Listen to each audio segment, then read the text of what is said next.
Hola amigos, bienvenidos a Red Privada, el podcast donde cada semana estaremos viendo las pequeñas historias, las historias olvidadas y la verdadera historia de nuestro México. No nos vamos a quedar únicamente con esa historia oficial, esa historia que nos ponen en la televisión, que nos cuentan en la escuela. Veremos más allá, amigos, todo lo que le da saborcito, todo lo que endulza nuestra bellísima historia de México, que además es muy rica y en muchos casos muy olvidada, amigos míos. Y bueno, como cada semana nos presentamos, soy Irving Rivas, presentador y productor de este podcast. Estoy como cada semana con mi amigo Ángel Esquivel. Ángel, ¿cómo estás, amigo mío? Hola, hola. Bien, aquí para aprender más historia y saber más de nuestro México. Así es, amigos míos, una semana más para saber más de nuestro bellísimo México. Y bueno, el día de hoy les tenemos una gran sorpresa. Nos acompaña una queridísima amiga, futura ingeniera civil, y de las personas que estuvieron en esa plática cuando se estaba apenas cociendo ese podcast, cuando apenas se estaba formando la idea. Nuestra queridísima Fer Anguiano. Fer, ¿cómo estás? Bien, muy contenta de estar aquí y pues a ver qué sale. Nosotros estamos muy contentos de verte, Fer. La primera mujer que tenemos de invitar en este podcast. Y bueno, amigos míos, ya verán por qué más adelante. El día de hoy, amigos, les tenemos un gran capítulo, lleno principalmente de una crítica muy fuerte para, digamos, el sistema de educación que nos han enseñado, lleno de críticas para todos aquellos hispanistas que alaban a Hernán Cortés, y lleno de crítica incluso, amigos míos, me voy a meter en camisa de 11 varas, para la Universidad Autónoma Nacional de México. Universidad Nacional Autónoma de México. Perdón. Y bueno, ¿por qué esa crítica? Pues porque hoy, amigos míos, les estaremos hablando de una gran mujer, la última princesa azteca, que realmente tendría que ser la última princesa mexica, Isabel Moctezuma, o como deberíamos de llamarle, como me gusta llamarle a mí, Tecuichpo Izcazzochitl, la hija del gran Moctezuma Xocoyotzin, la última heredera. Y bueno, empecemos como cada semana, amigos míos, de dónde viene su nombre Isabel Moctezuma y Tecuichpo Ixcazzochitl. Pues bueno, empezamos con la parte prehispánica. Tecuichpo Ixcazzochitl significa bola de algodón y también significa hija de Tecui. Esto se tiene cierto, digamos, todavía cierta duda por el nombre de hija de Tecui. No sabemos todavía cómo, a qué se refieren como tal. Sin embargo, lo de Ixcazzochitl está más que comprobado que es bola de algodón o copo de algodón. Eso está redactado en cartas de Moctezuma a Cortés, dice, y de otros generales, digamos, que estuvieron al final de la conquista de la Gran México Tenochtitlan. Y bueno, amigo Ángel, amiga Fer, ¿han escuchado hablar alguna vez de Isabel Moctezuma, de Tecuichpo? Bueno, pues de mi parte, en mi nivel primaria, secundaria, pues no. A raíz de que me invitaste a este podcast, me puse a investigar y fue cuando empecé a escuchar más su nombre, porque pues realmente como tal en un nivel escolar, pues no la escucho. Y bueno, amigo Ángel, Isabel Moctezuma, ¿lo habías escuchado alguna vez? La gran Tecuichpo. En sí, el nombre, no. O sea, sí recuerdo en la secundaria que mencionaron un poco de la princesa, pero fue muy vago y directamente pasaron a la conquista y posconquista y no lo mencionaron tanto. Y esa es parte de las críticas, amigos míos, que se deja estas grandes personas, estas grandes historias a la deriva, únicamente con la finalidad de tocar más rápido su curso escolar. Y es que son historias, amigos míos, que sin ellas no existiría Nueva España incluso, no existiría mestizaje, no existirían demasiadas cosas. Y lo veremos más adelante. Y empezamos por lo primero. Como ya les dije, Ixcazzochitl significa copo de algodón o bola de algodón. Esta mujer nace en 1509. hija de Moctezuma Xocoyotzin. Si no mal recuerdo, es una de su tercer o cuarta hija. Y bueno, durante sus primeros años es educada como una princesa, es educada dentro de las grandes escuelas de la Gran Tenochtitlan. Está educada en la realeza, está acostumbrada, digamos, a ser tratada con un grado más arriba que los más iguales comunes.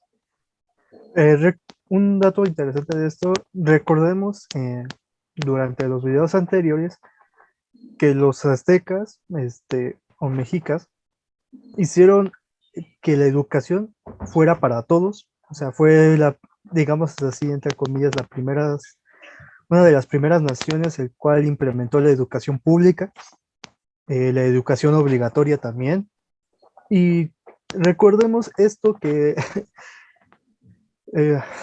lamento por decir esto porque está una mujer presente, pero varias feministas dicen que hemos vivido en el machismo durante toda la vida anterior.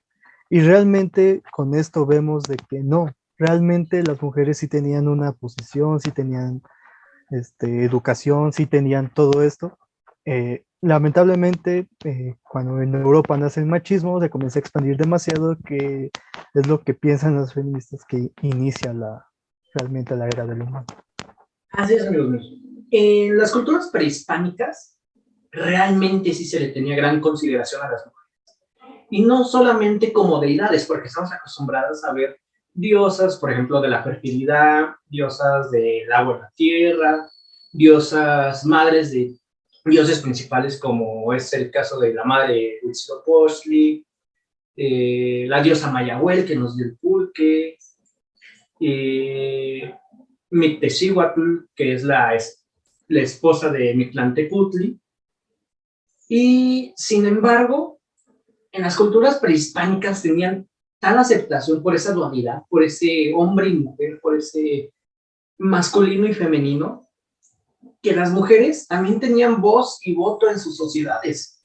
Eran piezas fundamentales, eran bien educadas, tanto como los hombres, y esto de hecho lo veremos en los siguientes capítulos, lo veremos en ese capítulo, y es a raíz de esto precisamente que les vamos a estar contando la historia de Isabel Moctezuma.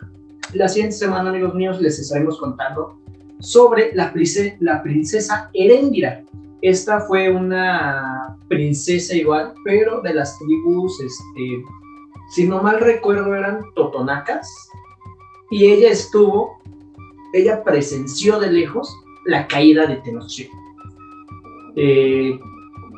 Veremos en el siguiente capítulo más de ella. De hecho, para adelantar un poquito qué tan importante era, cuando su padre no quiere apoyar a los aztecas porque eran medio rivales, pero cuando vieron a los españoles trataron de unirse, su padre no quería, su padre los iba a dejar, porque anteriormente los aztecas, los mexicas, durante sus guerras les habían tendido una cierta trampa, digamos, en la que les decían, nos están atacando, vengan a ayudar.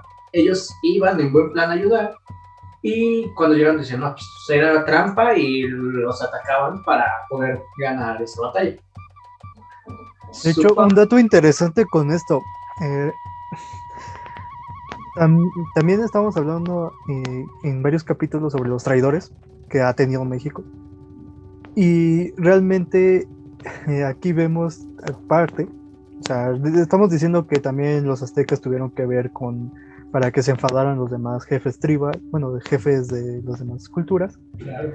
Pero si te das cuenta, literalmente cuando llega la amenaza, como son los españoles, tanto los ciudadanos como los príncipes son los principales que dicen, ¿saben qué? Ellos son enemigos, tenemos que unirnos. Pero no pueden por la culpa de su tlatoani, de su padre. ¿Por qué? Porque ellos están enojados con la tribu principal azteca y pues prefieren ellos acabar con su propia sangre o acabar con sus propios ciudadanos para poder derrotar por fin a los aztecas. Así es, aquí va a haber una doble vista, digamos.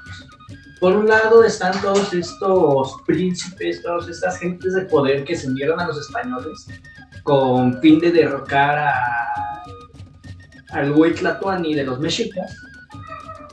Pero también por otro lado tenemos la acción que ejercieron los primeros aliados, que fueron ya después los que estuvieron prácticamente hablando, la acción que ejerció Malintzin, también conocida como la Malinche, y que veremos en capítulos posteriores.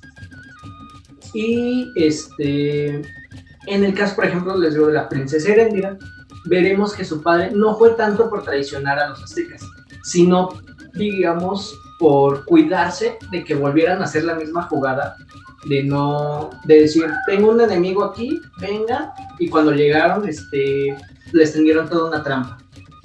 Fue como que un cierto... les dieron la duda, y al momento de dar la duda, no mandan tropas. Sin embargo, la princesa Heréndira, lo que hace es desobedecer a su padre, prácticamente se sale de la zona, arma su propia guerrilla. Es la primera guerrilla que veremos en lo que es México, y de lejos ve cómo termina de caer la gran Tenochtitlan sin poder hacer nada, llegando tarde, digamos, pero con una guerrilla que formó ella desde cero, siendo una mujer que se tiende a ver como a las mujeres como que son las segundas, las que están más, y como tú dices, amigo, este pensamiento realmente del machismo es más europeo, más actualmente es más, por ejemplo, de zonas de oriente, digamos, y también zonas de Estados Unidos en cierta parte. Sin embargo, las culturas prehispánicas de hecho, hay un dato interesante con esto. ¿Por qué? Porque recordemos que todo eso nació en Europa, pero también estamos conscientes que en Europa nacieron grandes personalidades mujeres, como fue Isabel la Católica, como por ejemplo fue Juana de Arco. O sea, sí hubo mujeres que quisieron eliminar el machismo, digámoslo así, de su manera, ayudando a su pueblo, ayudando a todos ellos, pero siguió prosperando más el machismo, lamentablemente. Lo que yo veo, lo que yo siento, en Europa surgían mujeres que trataban de romper esos estereotipos, trataban de romper ese machismo, y sin embargo con las culturas prehispánicas, al tener tal aceptación a la dualidad, no era tan necesario como que voy a romper el estereotipo. No, ellas ya tenían, por definición, estaban más incluidas, estaban con más estudios incluso, y bien preparadas para poder tomar posiciones de importancia de ser necesarias. Sí, de hecho, aquí podríamos entrar en un gran debate, porque es, como tú lo acabas de decir, son las culturas prehispánicas y no precisamente de América. O sea, en todo el mundo, en todas las culturas prehispánicas se pasaba lo mismo. O sea, tú veías a los griegos, los espartanos respetaban a las mujeres como sus iguales, porque según su cultura, ellos estaban procreando hombres para la guerra. Tú ibas a Egipto, el faraón no daba su veredicto final sin consultarlo con su mujer, con su esposa. En China igual, también existían diosas y también se respetaba a la mujer como se veía. Fue en un punto... porque tenían esa vista de la dualidad, te digo, y de que tanto hombres como mujeres podían llegar a tener posiciones de importancia, tanto espirituales como políticas, como sociales, y fueron más aceptados. Entonces, hablemos de cultura maya, azteca, inca, podemos hablar de tribus navajos, podemos hablar de griegos, romanos, mesopotámicos, chinos, shintoístas, egipcios, etcétera. Sin embargo, de esas con religiones, digamos, más actuales, con cristianismo, con catolicismo, islam, que ha hecho tanto daño también, son esas culturas que borran a las mujeres, realmente. Sí, que te dejan una parte como de yo como mujer te sirvo a ti y tú eres el que pelea mis batallas y el que hace mis cosas, pero a partir de, como tú mencionas, de pues creencias o de pues religiones que son diferentes al politeísmo, de la dualidad y que van muy alejadas a lo que actualmente como que se busca hacer, ¿no? Así es, amigos míos. Y bueno, esto lo veremos precisamente muy dentro de la historia de Tecuichpo. Porque bueno, a la edad de 10 años, ella presencia la llegada de los españoles a la Gran Tenochtitlan. Estamos hablando de que antes de tener 18 años, de la mayoría de edad actual en México, ella presenció llegada de españoles, presenció el asesinato de su padre, que se presume por unas fuentes que fue a manos de su propio pueblo. Sin embargo, también como vimos en capítulos pasados de Tenochtitlan 3, si no mal recuerdo, y en parte de Tenochtitlan 2, que tenemos razones para creer, tanto nosotros como otros historiadores, que pudo haber sido a raíz de que ya no les servía y de que ya tenían apalabrado al siguiente Tlatoani y los españoles. Presencia la muerte de su padre, presencia también de sus hermanas. Pierde a sus hermanas, presencia la violación masiva a mujeres de su propio pueblo por parte de españoles. Presencia incluso la muerte de su tío Cuitláhuac, presencia la muerte de su primo Cuauhtémoc. De hecho, aquí un dato interesante. Están con datos, digamos así, dados por la UNAM, dados por esto, que sí tuvo varios esposos. El primer esposo se le murió, digamos, antes de la guerra. El siguiente esposo fue su tío, que tú lo acabas de mencionar, también murió en la guerra contra los aztecas. Después fue con su primo Cuauhtémoc, también murió en la guerra. Y así comenzó a cambiar a puros esposos. Así es. Y es que aquí va a depender de las fuentes.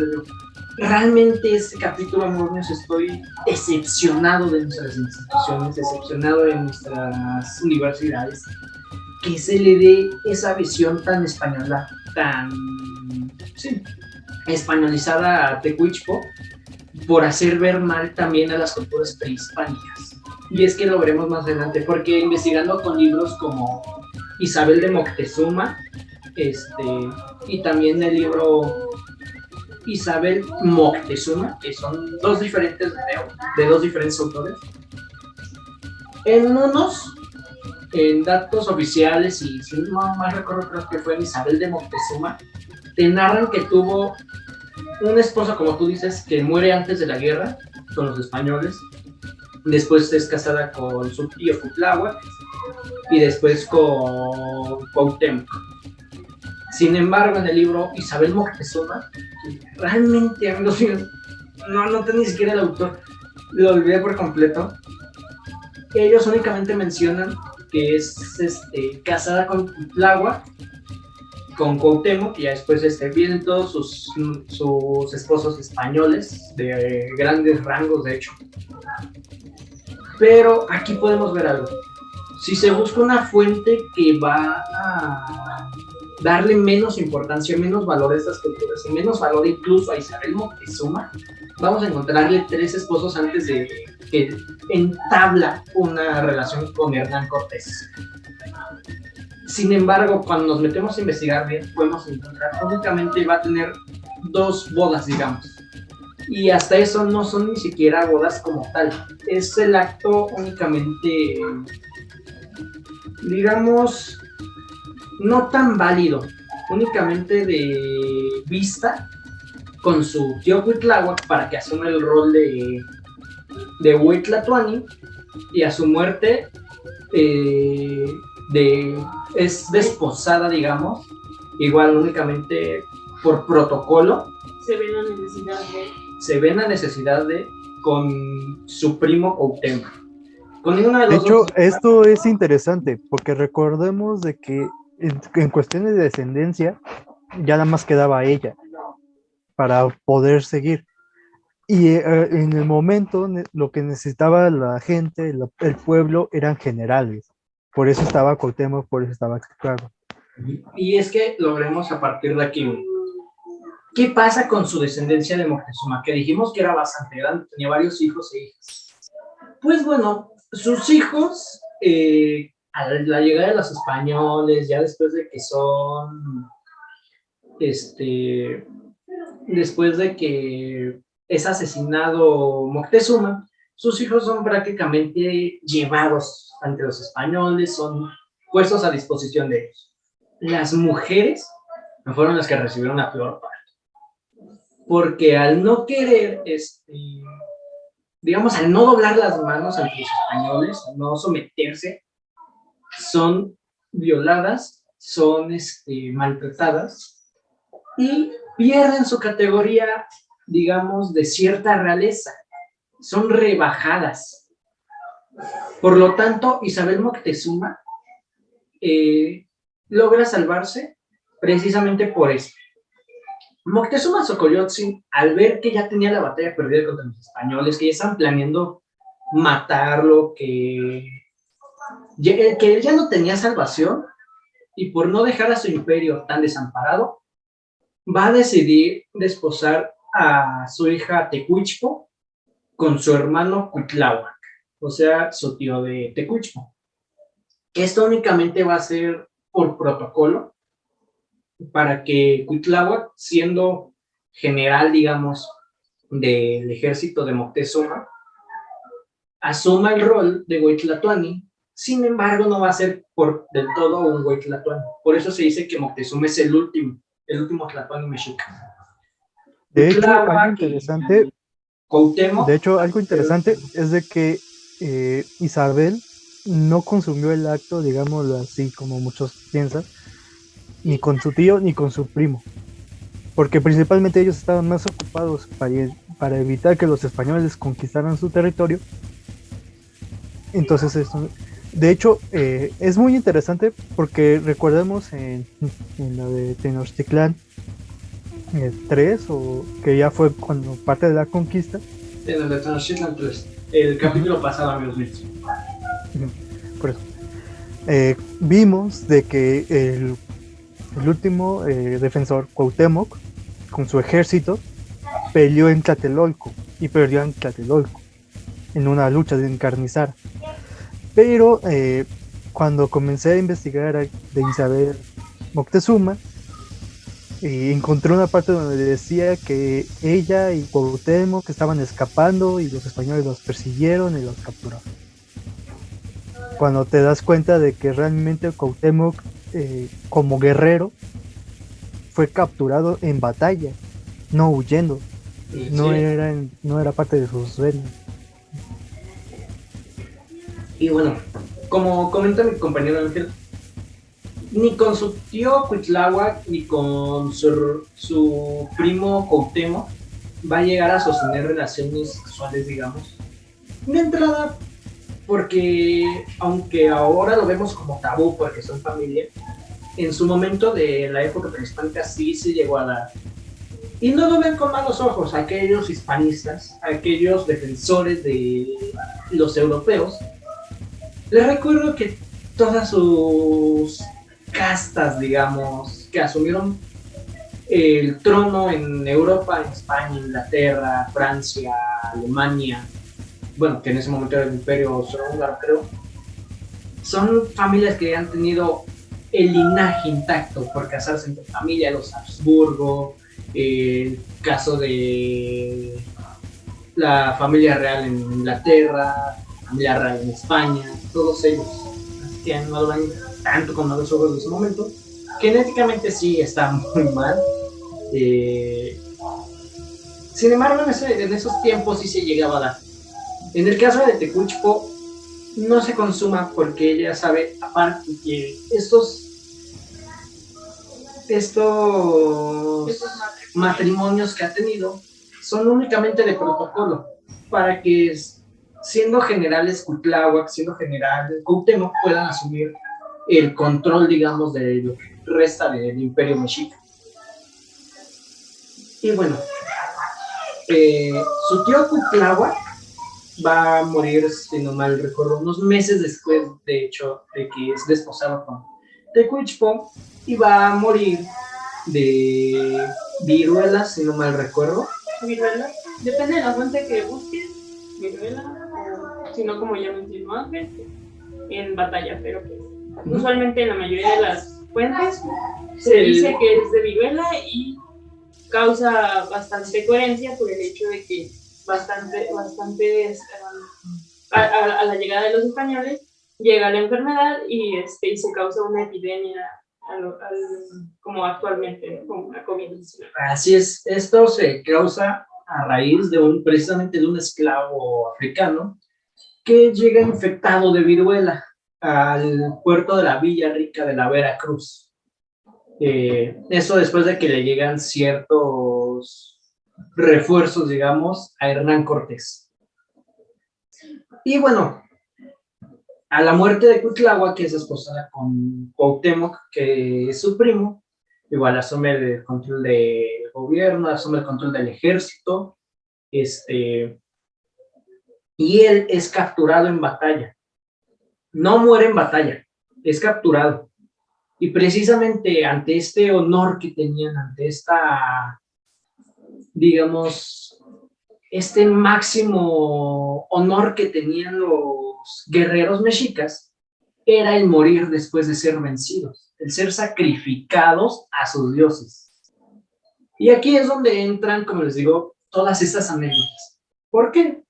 La historia oficial nos dice que es asesinado por españoles, dependiendo de la fuente, con o sin un juicio previo. De entrada ya estamos completamente mal, no puedes dudar de que tuvo o no un juicio previo. Y en este caso, no lo tuvo. Conociendo a Europa, o sea, hasta su propia gente los acusaban sin juicio y así los mataran. Por ejemplo, los templarios, por ejemplo, Juana de Arco, que eran personas inocentes, pero sin juicio, pues los acusaron de culpables y los mataron. Así es, y esto de hecho lo podemos ver en el podcast, amigos míos, que se los recomiendo cada semana y lo voy a seguir haciendo, que es la verdadera historia de nuestro México, la verdadera historia de México de Urus Rally. Ahí les van a dar más o menos una explicación más detallada. También lo vamos a poder leer en el libro de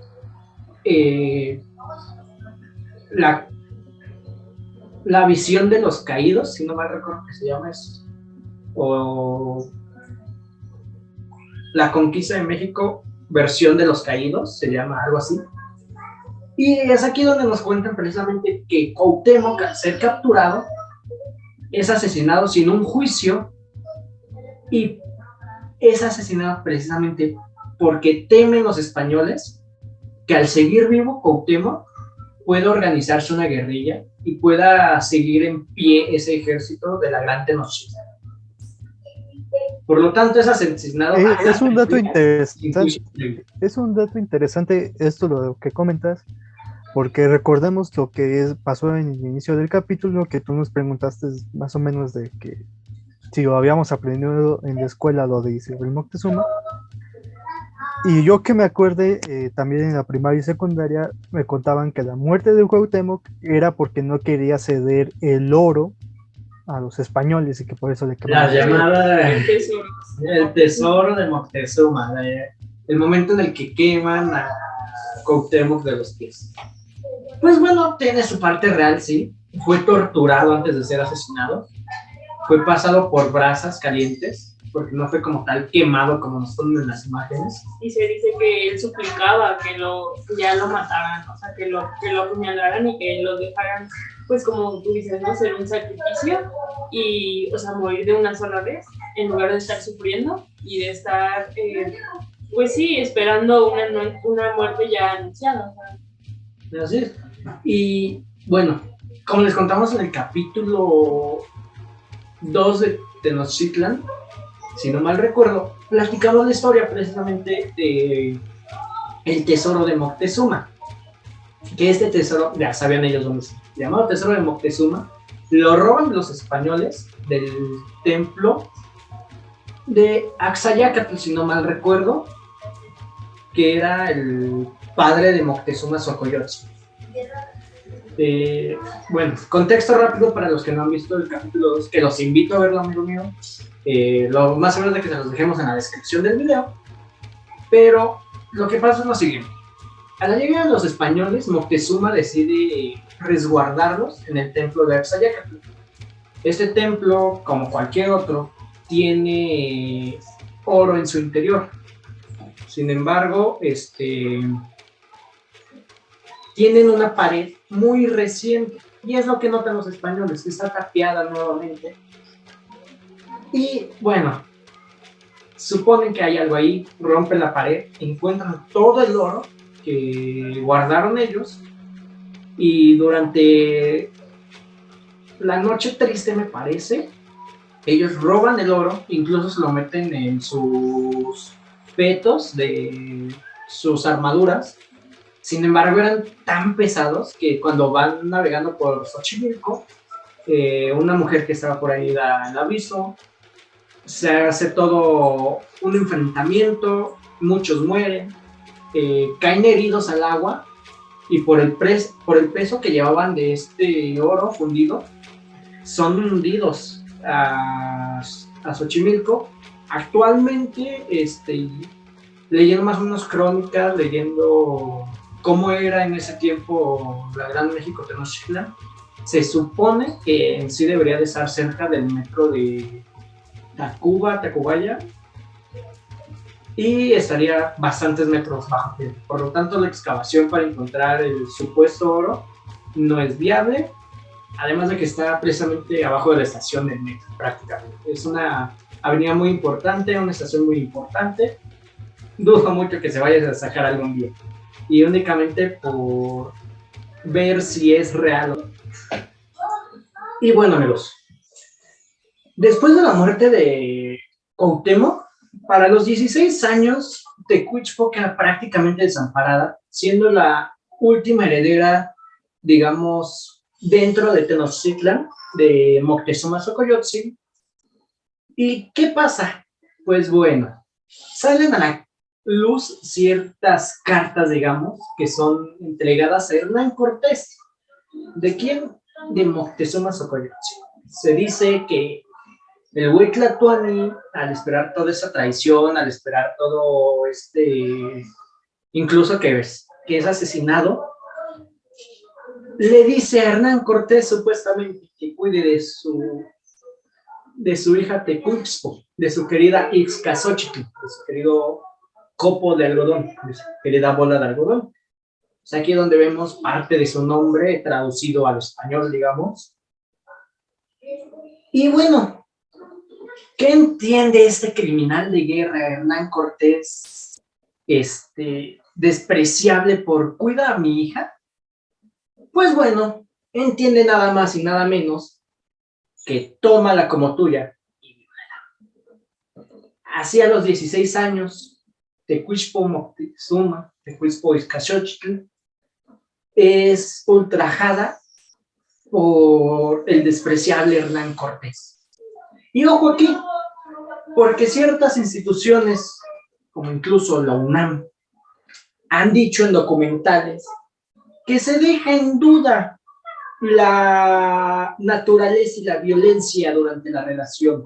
Dejan en duda siquiera si fue consensuado el acto donde Tecuichpo va a tener una hija, incluso la va a llegar a despreciar por ser producto de una violación, producto de un extranjero, producto de la persona que le quitó todo, producto de la persona que mató a su padre, producto de la persona que destruyó su pueblo, que mató a su primo, que llegó a ser su marido, de la persona que le arrebató toda su forma de vida, que la ultrajó y la va a rebajar en múltiples ocasiones, amigos míos. Y es aquí donde es momento de ponernos serios, de hacer un acto de memoria y de dejar muy en claro que a los 16 años, Tecuichpo Ixcazóchitl, doña Isabel Moctezuma, como la van a conocer los españoles, fue ultrajada, fue arrebatada de todos sus privilegios, asesinado su padre, su tío y su primo, viendo cómo su pueblo sufría y siendo ultrajada a tal punto de tener una hija que no quería. De hecho, hay un dato interesante con esto. España y Cuba. Hay un dato interesante con esto, que es de que en los mismos documentales que he visto de la UNAM también, te ponen, en primera, bueno, las pocas que yo vi, digámoslo así, documentales largos, decía que fue consensuado. Además, hay otras donde dice que realmente doña Isabel Moctezuma aún se le respetaba como una noble. Y pues estamos viendo que no. Es que el puesto que tenía de noble, amigos míos, como tal lo va a seguir manteniendo, porque es la hija del último Huey Tlatoani. Hasta cierto punto se le reconoce. Legalmente ante los españoles no tenía el reconocimiento como lo tendría, no sé, un hijo del rey Carlos V o alguien por el estilo. Y realmente este reconocimiento se le va a dar más cuando llegue a España de Quiche. Pero por el momento, una chica de tan solo 16 años vio cómo fue arrebatado toda su forma de vida, cómo fue asesinado a su padre, su tío y su primo. Fue forzada a tener una hija de una persona que ella no quería, de una persona que le doblaba como mínimo la edad, de una persona totalmente despreciable.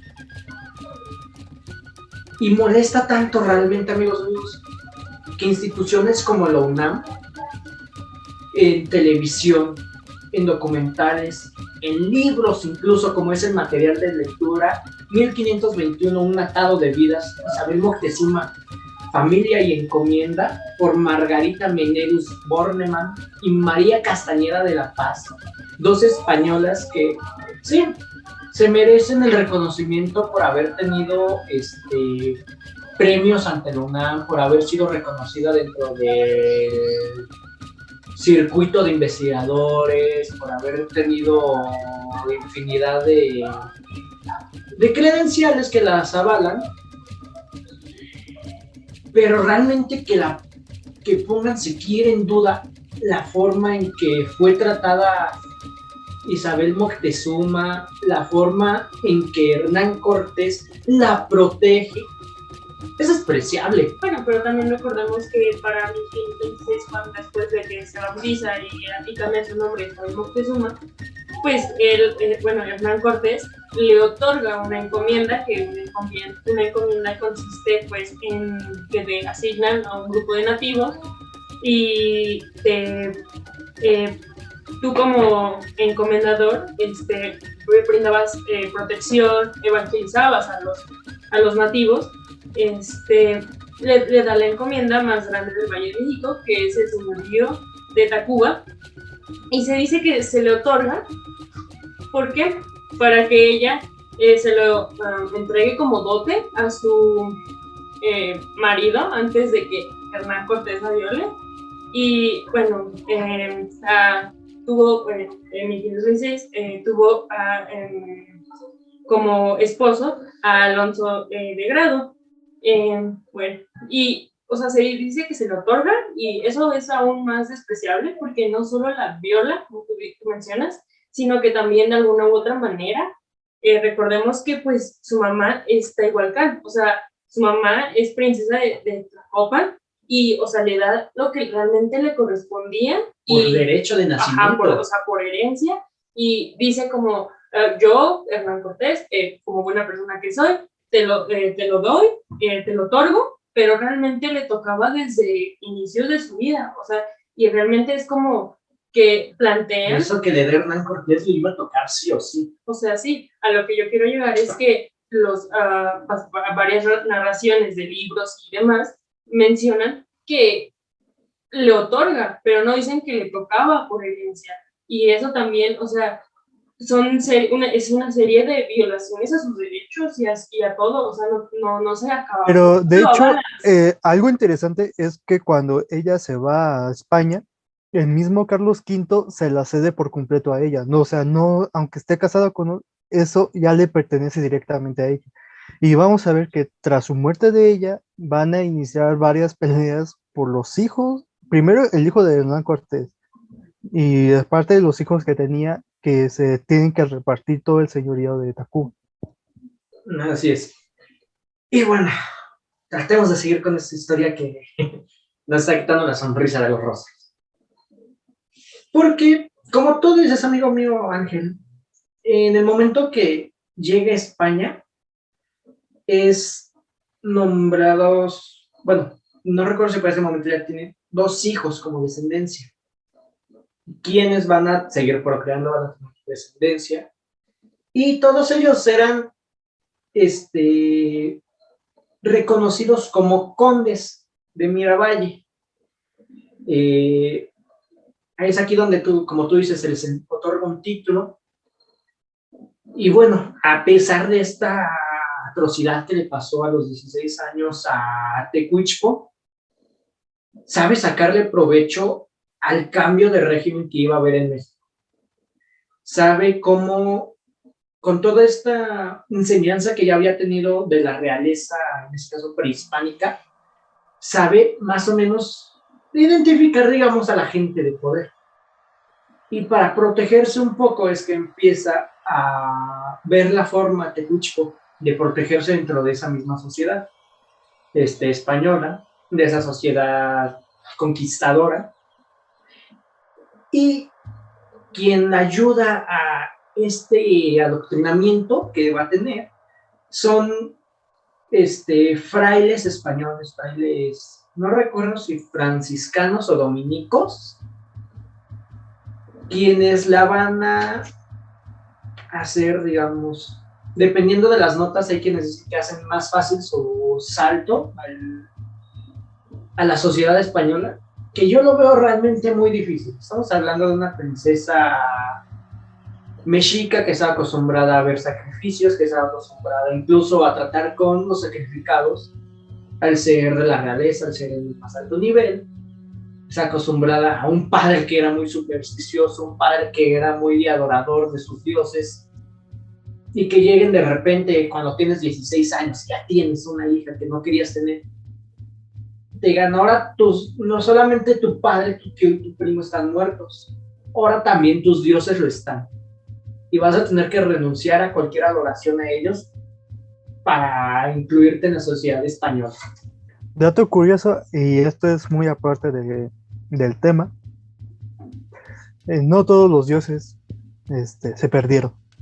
Eso es lo único que voy a decir. No todos los dioses se perdieron, sino que fueron utilizados para poder evangelizar a las personas.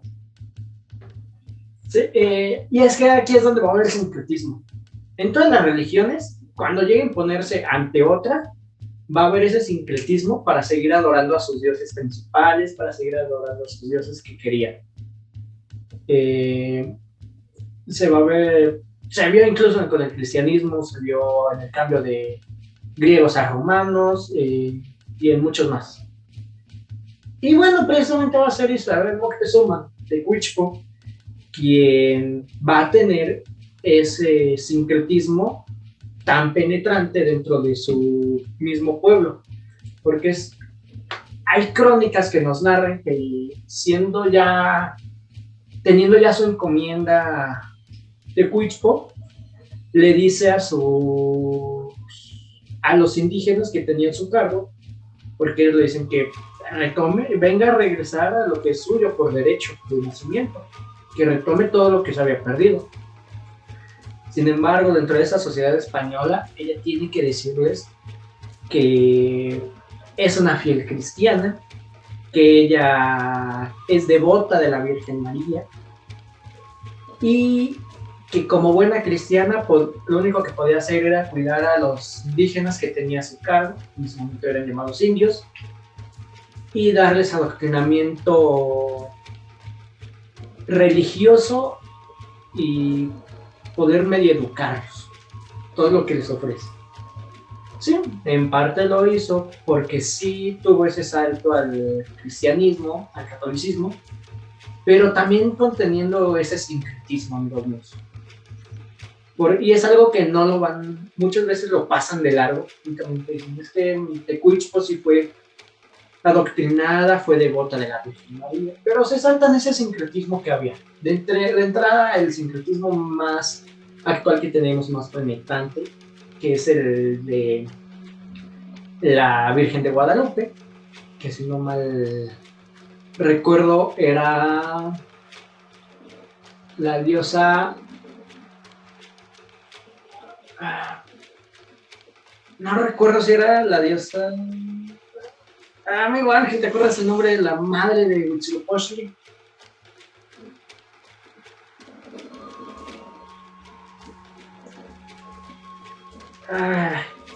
No recuerdo bien el nombre, pero bueno, es el sincretismo más actual que tenemos, más, digamos, que más se ve en el de la Virgen de la diosa Coatlicue, ya lo recordé, la de la falda de víboras, esposa de Mixcoatl. Y bueno, una vez que está en España, busca la forma, digamos, de mantener ese cargo de realeza y hasta cierto grado de ampararse ante esa sociedad.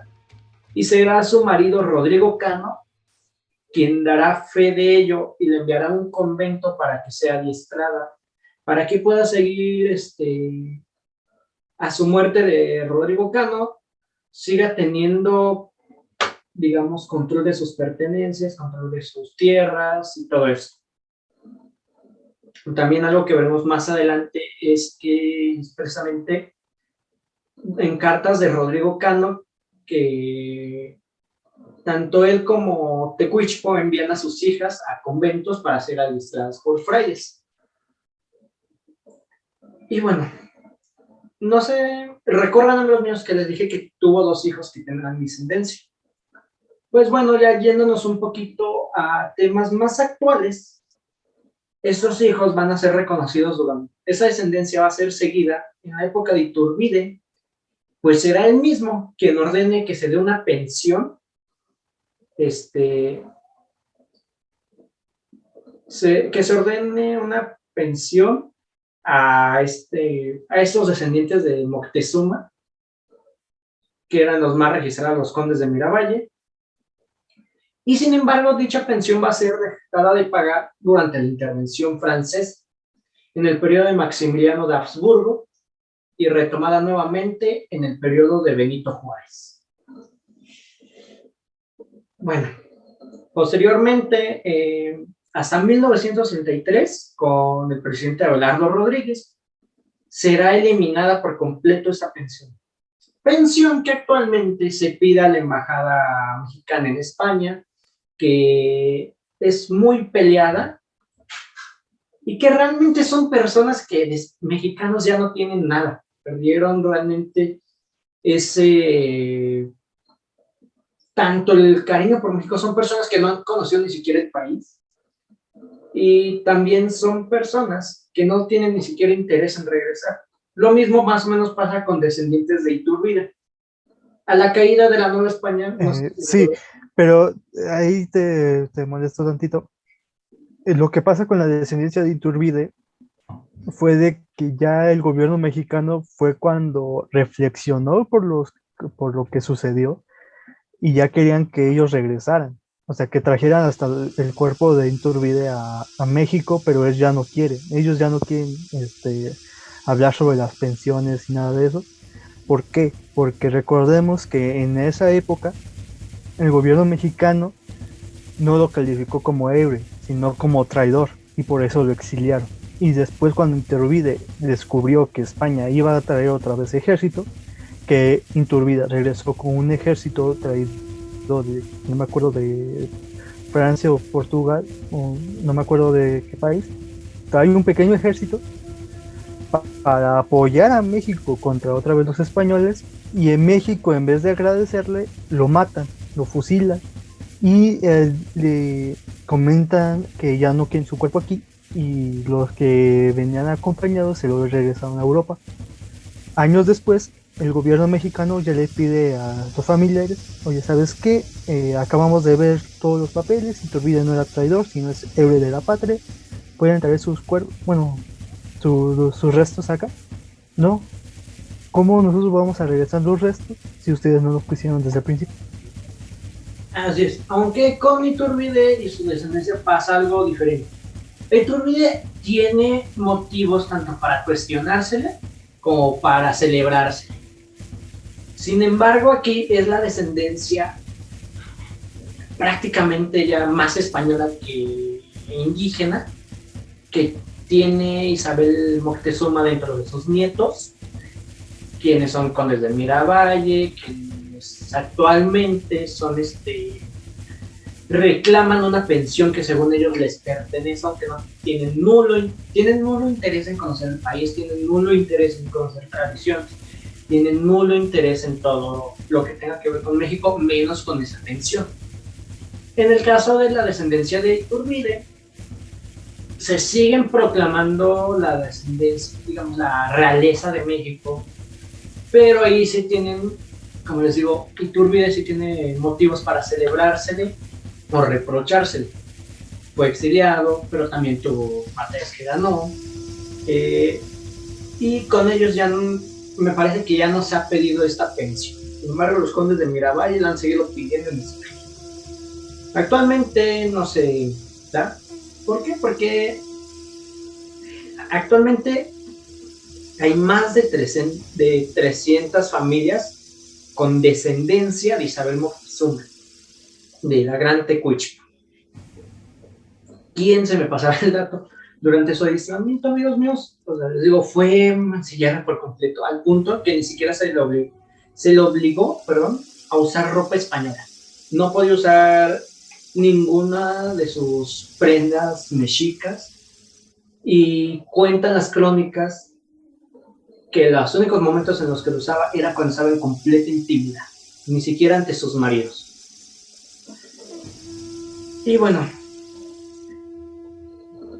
1551, cerca de a la edad de 42 años, me parece, sin mal algo a cuenta, Isabel Moctezuma, también conocida como Tecuispo Ixcazóchitl, va a morir en España, y realmente yo diría que ahí termina parte de su tormento. ¿Cuánto tiempo tuvo que estar aguantando ver descendencia de españoles que la mancillaron, de españoles que la rebajaron por completo, estar en una sociedad donde ya no tenía voz ni voto, cuando aquí en México ella prácticamente, quien estuviera con ella podía tener el control? Ella tenía el control por completo a la muerte de Moctezuma. Y bueno, amigos míos, como les digo, 1550. De hecho, un dato curioso con eso, tras la muerte de Isabel Moctezuma, también todos los indios que para los españoles eran considerados esclavos, antes de morir, declara que todos esos esclavos son libres.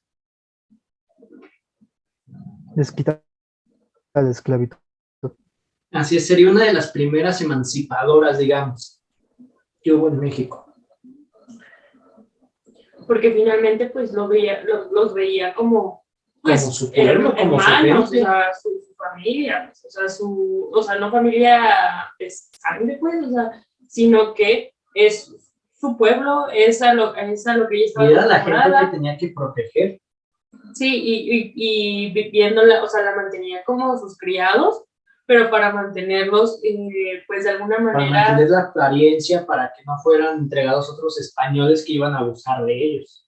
Sí, y para hacer sus derechos valer hasta cierto punto, claro, o sea, trabajaban con ella, pero pues a raíz de su muerte, pues ella deja en su testamento que sean liberados y que puedan hacer de su vida, pues, convirtiéndose así prácticamente en la primera emancipadora de indígenas mexicanos.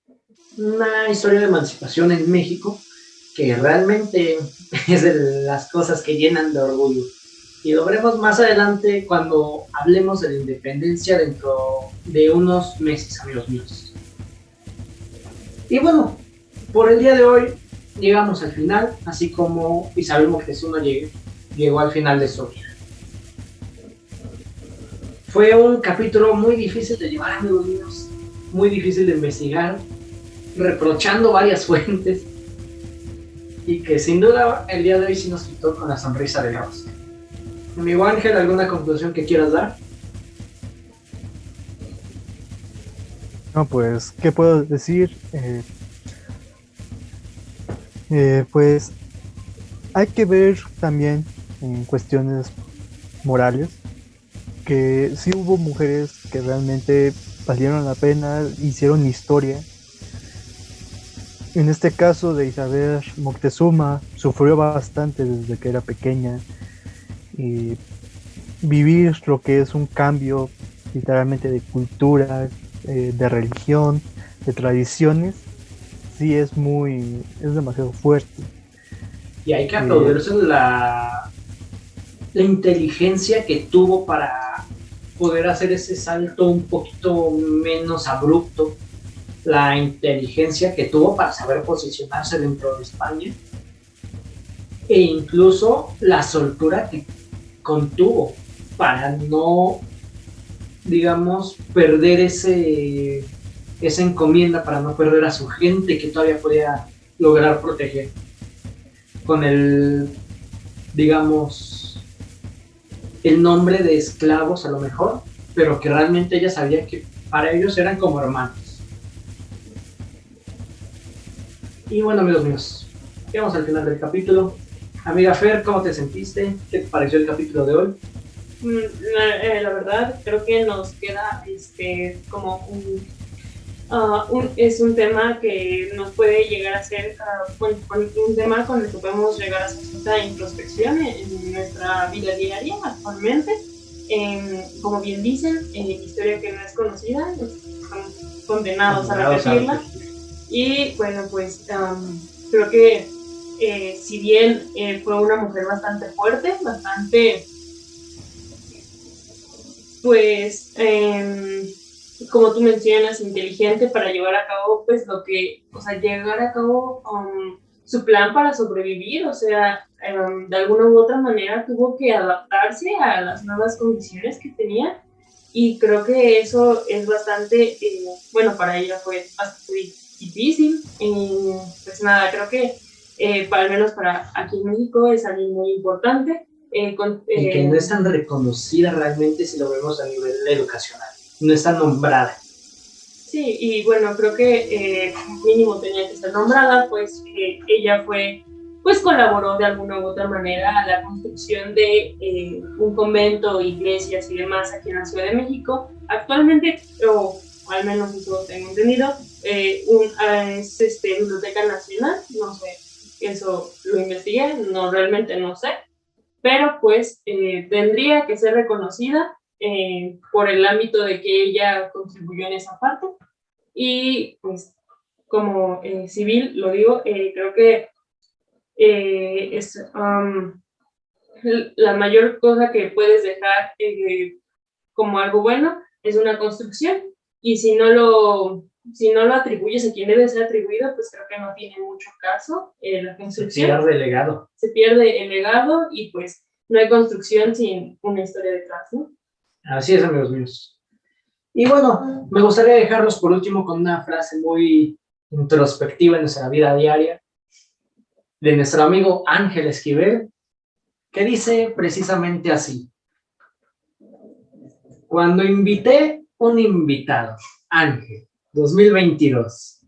Y con eso cerramos este capítulo para sacar un poquito de sonrisas, amigos míos, de aligerar un poco toda esta carga que tuvimos el día de hoy. Después de un capítulo tan pesado. Y bueno, momento de darnos a las redes, amigos míos. Recuerden seguirnos como red.privada.podcast en Instagram. En YouTube pueden buscarnos como Red Privada. Recuerden escucharnos en Spotify, Apple Podcasts, Google Podcasts o Anchor como Red Privada. A mí pueden seguirme como Irving-RVS-CRZO en Instagram. Amigo Ángel como Ángel Esquivel. Fer, ¿alguna red social que quieras dejar? Sí, bueno, en Instagram, pero ya no sé. Me pueden encontrar. Y bueno, amigos míos, por el día de hoy ha sido todo. Esperamos que este tema les llegue hasta el corazón incluso, y que hagan ejercicios de memoria de todo esto que pasó a Isabel Moctezuma, y que bien pudo haber sido la vida de alguien conocido. Y bueno, amigos míos, nos despedimos. Nos vemos en el siguiente capítulo con la princesa Erendira, otra gran mujer de ese final de cultura prehispánica. Así que nos vemos y hasta la próxima, amigos míos. Hasta luego.